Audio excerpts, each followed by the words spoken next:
ಬ್ರಹ್ಮಾಂಡದ ಅನಂತ ಕಾಲಚಕ್ರದಲ್ಲಿ 12 ರಾಶಿಗಳ ಮಹಾ ಸೈನ್ಯಕ್ಕೆ ಅತ್ಯಂತ ಕೊನೆಯಲ್ಲಿ ನಿಂತು ಇಡೀ ಪ್ರಪಂಚದ ಅನುಭವವನ್ನೆಲ್ಲ ತನ್ನೊಳಗೆ ಅಡಗಿಸಿಕೊಂಡಿರುವ ಮಹಾನ್ ಶಕ್ತಿ ಎಂದರೆ ಅದು ಮೀನರಾಶಿ. ಈ ಜಗತ್ತಿನ ಸೃಷ್ಟಿಯ ಪಯಣ ಮುಕ್ತಾಯವಾಗುವುದು ಹಾಗೂ ಮೋಕ್ಷದ ದಾರಿ ಆರಂಭವಾಗುವುದು ಇದೇ ಮೀನರಾಶಿಯಿಂದ. ಯಾಕೆ ಮೀನರಾಶಿಯವರ ಕಣ್ಣುಗಳನ್ನು ನೋಡಿದಾಗ ನಮಗೆ ಒಂದು ಅಗಾಧವಾದ ಮೌನ ಹಾಗೂ ಶಾಂತಿ ಅನುಭವಕ್ಕೆ ಬರುತ್ತೆ? ಅವರ ನಡೆಯಲ್ಲಿ ಒಂದು ದೈವಿಕ ಲಯ, ಅವರ ನೋಟದಲ್ಲಿ ಎಲ್ಲವನ್ನೂ ಕ್ಷಮಿಸುವ ಕರುಣೆ ಹಾಗೂ ಅವರ ಪ್ರತಿ ಮಾತಿನಲ್ಲಿ ಒಂದು ಅಗೋಚರ ಜ್ಞಾನದ ಶಕ್ತಿ ಇರುತ್ತೆ. ಆದರೆ ಈ ಮೃದು ಸ್ವಭಾವದ ಹಿಂದೆ, ಈ ಅತೀಂದ್ರಿಯ ಲೋಕದ ಕಲ್ಪನೆಯ ಹಿಂದೆ ಅಡಗಿರುವ ರಹಸ್ಯವೇನು? ಇವತ್ತು ಮೀನರಾಶಿಯವರ ವ್ಯಕ್ತಿತ್ವದ ಅತ್ಯಂತ ಆಳವಾದ ಪದರಗಳನ್ನು ಸೀಳಿ ಜ್ಯೋತಿಷ್ಯ ಶಾಸ್ತ್ರದ ದೃಷ್ಟಿಯಲ್ಲಿ ಜಗತ್ತಿಗೆ ಇದುವರೆಗೂ ತಿಳಿಯದ ಒಂದು ನಿಗೂಢ ಸತ್ಯವನ್ನು ಹೊರಗೆ ತೆಗೆಯೋಣ. ನಮ್ಮ ಹಿರಿಯರು ಹೇಳಿದ ಈ ಮಾತು ಇದೆಯಲ್ಲ, ಇದು ಬರೀ ವರ್ಣನೆಯಲ್ಲ, ಇದು ಅಕ್ಷರಶಃ ಸತ್ಯ. ನೀವು ಅವರನ್ನು ನಂಬಿದ್ದರೆ ಅವರಿಗಿಂತ ದೊಡ್ಡ ಮಾರ್ಗದರ್ಶಕರು ಹಾಗೂ ನಿಸ್ವಾರ್ಥ ಪ್ರೇಮಿಗಳು ಈ ಜಗತ್ತಲ್ಲೇ ಇಲ್ಲ. ಅವರ ಸ್ನೇಹವು ಒಂದು ದಿವ್ಯೌಷಧದಂತೆ ನಿಮ್ಮ ನೋವನ್ನು ಗುಣಪಡಿಸುತ್ತೆ. ಆದರೆ ಒಂದು ವೇಳೆ ಅವರ ಮೌನವನ್ನು ನೀವು ದೌರ್ಬಲ್ಯ ಎಂದು ತಿಳಿದರೆ, ಆ ಸಮುದ್ರದ ಆಳದಲ್ಲಿ ಅಡಗಿರುವ ಪ್ರಳಯದ ಅಲೆಗಳು ನಿಮ್ಮ ಅಹಂಕಾರವನ್ನೇ ಕೊಚ್ಚಿಕೊಂಡು ಹೋಗಿಬಿಡುತ್ತವೆ. ಯಾಕೆ ಅವರು ಈ ರೀತಿ? ಯಾಕೆ ಅವರ ವ್ಯಕ್ತಿತ್ವದಲ್ಲಿ ಅಷ್ಟೊಂದು ನಿಗೂಢತೆ ಇರುತ್ತೆ? ಅವರ ಈ ಮೌನದ ಹಿಂದೆ ಅಡಗಿರುವ ನಿಜವಾದ ರಹಸ್ಯವಾದರೂ ಏನು? ಇದು ಬರೀ ಭಾವುಕತೆಯೇ ಅಥವಾ ಗುರುಗ್ರಹದ ದೈವಿಕ ಜ್ಞಾನದ ಆಟನ? ಬನ್ನಿ, ಈ ರಹಸ್ಯದ ಬಾಗಿಲನ್ನು ಇವತ್ತು ತೆರೆಯೋಣ. ಸರಿ, ಎಲ್ಲಕ್ಕಿಂತ ಮೊದಲು ನಾವೊಂದು ದೊಡ್ಡ ತಪ್ಪು ಗ್ರಹಿಕೆಯನ್ನು ಸರಿ ಮಾಡಿಕೊಳ್ಬೇಕು. ಯಾಕಂದ್ರೆ ಈ ಜಗತ್ತು ಮೀನರಾಶಿಯವರನ್ನು ನೋಡಿ, ಓ, ಇವರು ತುಂಬ ಸಂಕೋಚದ ಸ್ವಭಾವದವರು, ಇವರು ಯಾವಾಗಲೂ ಕನಸಿನ ಲೋಕದಲ್ಲಿರ್ತಾರೆ, ಇವರಿಗೆ ಪ್ರಾಯೋಗಿಕ ಜ್ಞಾನವೇ ಇಲ್ಲ ಅಂತ ಎಷ್ಟೋ ಜನ ಟೀಕಿಸಬಹುದು. ಬಹುಶಃ ಇದು ನಿಮ್ಮ ಅನುಭವಕ್ಕೂ ಬಂದಿರಬಹುದು. ಹೀಗೆ ಜನ ನಿಮ್ಮನ್ನ ದೌರ್ಬಲ್ಯದ ಸಂಕೇತ ಎಂದು ತಿಳಿದಾಗ ನಿಮಗೆ ಒಳಗೊಳಗೆ ಎಷ್ಟೋ ನೋವಾಗುತ್ತೆ ಅಲ್ವಾ? ಆದರೆ ಜ್ಯೋತಿಷ್ಯದ ಪ್ರಕಾರ ಇದು ದೌರ್ಬಲ್ಯವಲ್ಲ, ಇದು ನಾಣ್ಯದ ಒಂದು ಮುಖ ಅಷ್ಟೇ. ಈಗ ಆ ನಾಣ್ಯದ ಇನ್ನೊಂದು ಮುಖವನ್ನ, ಅಂದರೆ ಜ್ಯೋತಿಷ್ಯದ ನಿಜವಾದ ಸತ್ಯವನ್ನ ನೋಡೋಣ. ಜನ ಏನು ಕನಸುಗಾರರು ಅಂತ ಅಂದುಕೊಳ್ತಾರೋ ಅದು ಅವರಲ್ಲಿ ಹುಟ್ಟಿನಿಂದ ಬಂದಿರುವ ಒಂದು ಉತ್ತರ ಭಾದ್ರಪದದ ಸ್ಥಿರತೆ ಹಾಗೂ ಗುರುಗ್ರಹದ ಪರಮಜ್ಞಾನ. ಅವರು ಪ್ರತಿ ವಿಷಯವನ್ನು ಭಾವನಾತ್ಮಕವಾಗಿ ನೋಡ್ತಾರೆ, ಅಂದರೆ ಅವರಲ್ಲಿರುವ ಅಗಾಧವಾದ ಸಹಾನುಭೂತಿಯ ಸಂಕೇತ. ಅವರು ಎಲ್ಲೇ ಹೋದರೂ ಪ್ರೀತಿಯ ಹಾದಿಯನ್ನ ಸೃಷ್ಟಿಸ್ತಾರೆ. ಇದು ಅವರ ತಪ್ಪಲ್ಲ, ಇದು ಸೃಷ್ಟಿಕರ್ತ ಅವರಿಗೆ ನೀಡಿರುವ ಜನ್ಮಸಿದ್ಧ ದೈವಿಕ ಬಳುವಳಿ. ಹಾಗಿದ್ರೆ ಈ ಅದ್ಭುತ ಶಾಂತಿ ಎಲ್ಲಿಂದ ಬರುತ್ತೆ? ಇದು ಕೇವಲ ಅವರ ಸ್ವಭಾವವಲ್ಲ, ಇದು ಅವರ ಆತ್ಮದ ಜೊತೆ ಬೆಸೆಸಿಕೊಂಡಿರುವ ಬ್ರಹ್ಮಾಂಡದ ಶಕ್ತಿ. ಈಗ ನಾನು ಹೇಳೋಕೆ ಹೊರಟಿರೋದು ಅವರ ಜೀವನದ ಅತಿ ದೊಡ್ಡ ಜ್ಯೋತಿಷ್ಯ ರಹಸ್ಯ. ನೋಡಿ, ವೈದಿಕ ಜ್ಯೋತಿಷ್ಯದಲ್ಲಿ ಮೀನರಾಶಿಯ ಅಧಿಪತಿ ಗುರು. ಗುರುವನ್ನ ನವಗ್ರಹಗಳ ದೇವಗುರು ಎಂದು ಕರೆಯಲಾಗುತ್ತದೆ. ಒಬ್ಬ ಗುರುವಿಗೆ ಅಹಂಕಾರ ಅಂದ್ರೆ ಏನು ಅಂತಲೇ ಗೊತ್ತಿರೋದಿಲ್ಲ. ಅವನಿಗೆ ಗೊತ್ತಿರೋದು ಕೇವಲ ಮಾರ್ಗದರ್ಶನ ಹಾಗೂ ತ್ಯಾಗವಷ್ಟೇ. ಈ ಜಗತ್ತಿಗೆ ಧರ್ಮ ಹೇಗೆ ಮುಖ್ಯವೋ ಹಾಗೇನೆ ಮೀನರಾಶಿಯವರು ತಮ್ಮ ಕುಟುಂಬ ಹಾಗೂ ಸಮಾಜದ ಪಾಲಿಗೆ ಒಬ್ಬ ಆಧ್ಯಾತ್ಮಿಕ ರಕ್ಷಕರು. ಅವರ ಇನ್ನೊಂದು ಅದ್ಭುತ ಶಕ್ತಿ ಅಂದರೆ ದ್ವಿಸ್ವಭಾವ ಜಲತತ್ವ. ಜ್ಯೋತಿಷ್ಯದಲ್ಲಿ ನೀರಿನ ತತ್ವವಿರುವ ರಾಶಿಗಳಲ್ಲಿ ಮೀನರಾಶಿಯು ಸಮುದ್ರದಷ್ಟು ವಿಶಾಲವಾದ ರಾಶಿ. ಇದು ಕೆರೆಯ ನೀರಲ್ಲ, ಇದು ಎಲ್ಲವನ್ನೂ ತನ್ನೊಳಗೆ ಅಡಗಿಸಿಕೊಳ್ಳುವ ಸಾಗರ. ಮೀನರಾಶಿಯವರೊಳಗಿನ ಈ ಶಾಂತಿ ಸದಾ ಹೊಸ ಆಲೋಚನೆಗಳನ್ನು ಹುಟ್ಟುಹಾಕ್ತಿರುತ್ತೆ. ಇದೇ ಅವರ ಅಚಲವಾದ ಅಂತಃಪ್ರಜ್ಞೆಗೆ ಹಾಗೂ ಅವರ ಕಲಾತ್ಮಕ ಮನೋಭಾವಕ್ಕೆ ಮೂಲ ಕಾರಣ. ಒಮ್ಮೆ ಅವರು ತಮ್ಮ ಒಳಗಣ್ಣನ್ನು ತೆರೆದರೆ ಮುಗಿತು, ಈ ಜಗತ್ತಿನ ಯಾವ ಸುಳ್ಳನ್ನು ಅವರಿಂದ ಮರೆಮಾಡಲು ಸಾಧ್ಯವಿಲ್ಲ. ಈಗ ಬಂತು ನೋಡಿ ಅವರ ಅತಿ ದೊಡ್ಡ ಗುಪ್ತ ಶಕ್ತಿ. ಕಾಲಪುರುಷನ ಜಾತಕದಲ್ಲಿ ಮೀನರಾಶಿಯು 12ನೇ ಮನೆಯನ್ನ, ಅಂದರೆ ವ್ಯಯಸ್ಥಾನ ಅಥವಾ ಮೋಕ್ಷಸ್ಥಾನವನ್ನು ಪ್ರತಿನಿಧಿಸುತ್ತದೆ.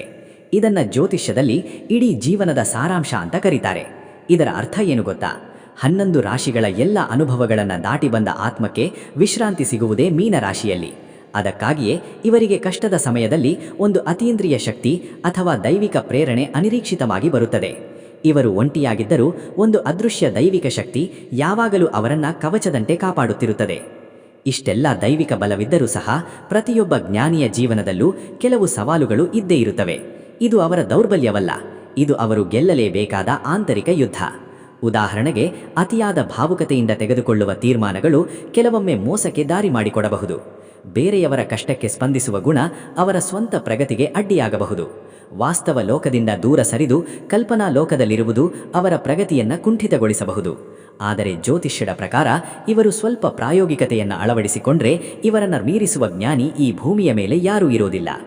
ಮೀನರಾಶಿಯವರ ಜೀವನದ ಅತ್ಯಂತ ಸೂಕ್ಷ್ಮವಾದ ಭಾಗ ಅಂದರೆ ಅವರ ತ್ಯಾಗಮಯ ಮನಸ್ಸು. ಇವರು ಸ್ವಾರ್ಥಿಗಳಲ್ಲ, ಇವರದ್ದು ಎಲ್ಲರನ್ನೂ ಒಳಗೊಳ್ಳುವ ಹಾದಿ. ಯಾರನ್ನಾದರೂ ಪ್ರೀತಿಸಿದರೆ ಪೂರ್ಣವಾಗಿ ಪ್ರೀತಿಸ್ತಾರೆ. ಆದರೆ ಆ ಪ್ರೀತಿಗೆ ದ್ರೋಹವಾದರೆ ಅವರು ಸಿಟ್ಟು ಮಾಡಿಕೊಳ್ಳೋದಿಲ್ಲ, ಬದಲಾಗಿ ಮೌನವಾಗಿ ದೂರ ಸರಿದು ಬಿಡ್ತಾರೆ. ಮೀನರಾಶಿಯವರ ಆ ಮೌನವಿದೆಯಲ್ಲ, ಅದು ಸಾವಿರಾರು ಚೀರಾಟಗಳಿಗಿಂತ ಹೆಚ್ಚು ಶಕ್ತಿಶಾಲಿಯಾಗಿರುತ್ತದೆ. ಅವರು ಜಯಶಾಲಿಯಾಗಿ ನಿಂತು ಆ ನೋವಿಗೆ ಅವರ ಯಶಸ್ಸಿನ ಮೂಲಕ ಉತ್ತರ ಕೊಡ್ತಾರೆ. ಇಷ್ಟೆಲ್ಲ ನೋವು, ಮೋಸ ಅನುಭವಿಸಿದ ಮೇಲೆ ಒಬ್ಬ ಸಾಮಾನ್ಯ ಮನುಷ್ಯ ಮುರಿದು ಹೋಗ್ತಾನೆ. ಆದರೆ ಮೀನರಾಶಿಯವರು ಹಾಗಲ್ಲ. ಅವರ ನಿಜವಾದ ಶಕ್ತಿ ಪ್ರದರ್ಶನ ಆಗೋದೇ ಅವರು ಏಕಾಂತದಲ್ಲಿದ್ದಾಗ.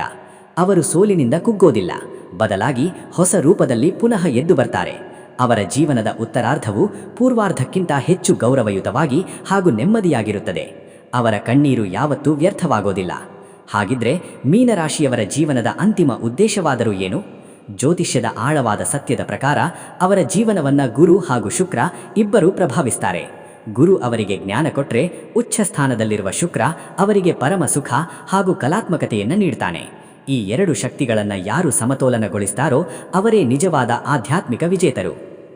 ಮೀನರಾಶಿಯವರ ವ್ಯಕ್ತಿತ್ವವು ಕೇವಲ ಒಂದು ಜನ್ಮದ ಕಥೆಯಲ್ಲ, ಅದು ಬ್ರಹ್ಮಾಂಡದ ಅಂತಿಮ ಸತ್ಯದ ಅಪ್ರತಿಮ ಪಯಣ. ಅವರ ಒಳಗೆ ಇಡೀ ಸಮುದ್ರದ ಗಾಂಭೀರ್ಯ ಅಡಗಿದೆ. ಈಗ ಕಾಲವು ಸನ್ನಿಹಿತವಾಗಿದೆ. ಪ್ರಶ್ನೆ ಇರೋದು ಒಂದೇ: ಅವರು ತಮ್ಮ ಒಳಗಿನ ಆ ದೈವಿಕ ಜ್ಞಾನವನ್ನು ಎಚ್ಚರಗೊಳಿಸಿ ತಮ್ಮ ನೈಜ ಸಾಮರ್ಥ್ಯವನ್ನು ಈ ಲೋಕಕ್ಕೆ ಸಾರಲು ಸಿದ್ಧರಾಗಿದ್ದಾರೆಯಾ?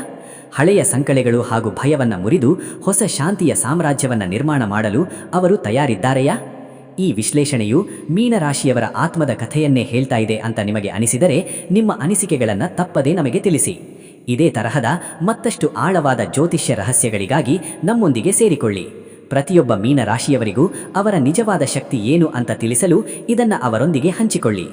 ಒಂದು ವೇಳೆ ಮೀನರಾಶಿಯವರು ಈ ಜಗತ್ತನ್ನು ಪ್ರೀತಿಯಿಂದ ಗೆಲ್ಲಲು ಸಿದ್ಧರಾಗಿದ್ದರೆ, ಈಗಲೇ ಕಾಮೆಂಟ್ ಬಾಕ್ಸ್ನಲ್ಲಿ ನಾನು ಸಿದ್ಧ ಎಂದು ತಿಳಿಸಿ. ನಿಮ್ಮ ಶಾಂತಿ ಪಯಣ ಇಂದೇ ಆರಂಭವಾಗಲಿ. ನಿಮ್ಮ ಜಾತಕ ಗೊತ್ತಿಲ್ಲದೆ ಜೀವನದ ಚಿಂತೆ ಮಾಡ್ತಾ ಇದ್ದೀರಾ? ಅನೇಕ ಜ್ಯೋತಿಷರಲ್ಲಿ ಕೇಳಿ ಹಣ, ನೆಮ್ಮದಿ ಕಳೆದುಕೊಂಡಿದ್ದೀರಾ? ಚಿಂತೆ ಬಿಡಿ, ನಿಮ್ಮ ಮುಂದಿನ ಜೀವನದ ಬಗ್ಗೆ ನೀವೇ ತಿಳಿದುಕೊಳ್ಳುವ ಸುವರ್ಣಾವಕಾಶ. ಕೇವಲ 499 ರೂಪಾಯಿಗೆ ನಿಮ್ಮ ಸಂಪೂರ್ಣ ಜನ್ಮ ಜಾತಕ ನಿಮ್ಮ ಕೈಯಲ್ಲಿ. ಈ ಜಾತಕದಲ್ಲಿ ನಿಮ್ಮ ವಿದ್ಯಾಭ್ಯಾಸದ ಬಗ್ಗೆ, ಉದ್ಯೋಗ, ಮದುವೆ, ಹಣಕಾಸಿನ ಸಮಸ್ಯೆಗಳ ಬಗ್ಗೆ, ಆಸ್ತಿ ವಿಚಾರಗಳ ಬಗ್ಗೆ, ಆರೋಗ್ಯ ಸಮಸ್ಯೆಗಳ ಬಗ್ಗೆ, ದಾಂಪತ್ಯ ಕಲಹಗಳ ಬಗ್ಗೆ, ನಿಮಗಿರುವ ತೊಂದರೆಗಳೇನು, ಅದಕ್ಕೆ ಪರಿಹಾರಗಳೇನು, ಜಾತಕದಲ್ಲಿ ಯಾವ ಯಾವ ಯೋಗಗಳಿದೆ, ನಿಮಗಿರುವ ದೋಷಗಳಿಗೆ ಪರಿಹಾರಗಳೇನು ಎನ್ನುವಂತಹ ಸಮಗ್ರ ಮಾಹಿತಿ ಈ ನಿಮ್ಮ ಜನ್ಮ ಜಾತಕದಲ್ಲಿರುತ್ತದೆ. ಈ ಜಾತಕ ನಿಮಗೆ ಅರ್ಥವಾಗುವಂತಹ ರೀತಿಯಲ್ಲಿ ನಿಮ್ಮದೇ ಭಾಷೆಯಲ್ಲಿ ಪಡೆಯಬಹುದು. ಈ ಜಾತಕ 80ರಿಂದ 90 ಪುಟಗಳು ಹೊಂದಿರುತ್ತವೆ. ಕೇವಲ 15 ನಿಮಿಷಗಳಲ್ಲಿ ನಿಮ್ಮ ವಾಟ್ಸ್ಆಪ್ ಸಂಖ್ಯೆಗೆ PDF ಫೈಲ್ ನ ಮೂಲಕ ಕಳುಹಿಸಲಾಗುತ್ತದೆ. ಈಗಲೇ ನಿಮ್ಮ ಜನ್ಮ ಜಾತಕವನ್ನ ಪಡೆಯಲು ಹಾಗೂ ಗುರುಜಿಯವರ ಸಲಹೆಗಳನ್ನ ಪಡೆಯಲು ನಮ್ಮ ವಾಟ್ಸ್ಆಪ್ ಸಂಖ್ಯೆಗೆ ಜಾತಕ ಎಂದು ಮೆಸೇಜ್ ಮಾಡಿ ನಿಮ್ಮ ಭವಿಷ್ಯದ ಕನ್ನಡಿಯನ್ನ ಪಡೆದುಕೊಳ್ಳಿ. ಕೇವಲ 499 ರೂಪಾಯಿಗೆ ನಿಮ್ಮ ಸಂಪೂರ್ಣ ಜನ್ಮ ಜಾತಕ ನಿಮ್ಮ ಕೈಯಲ್ಲಿ.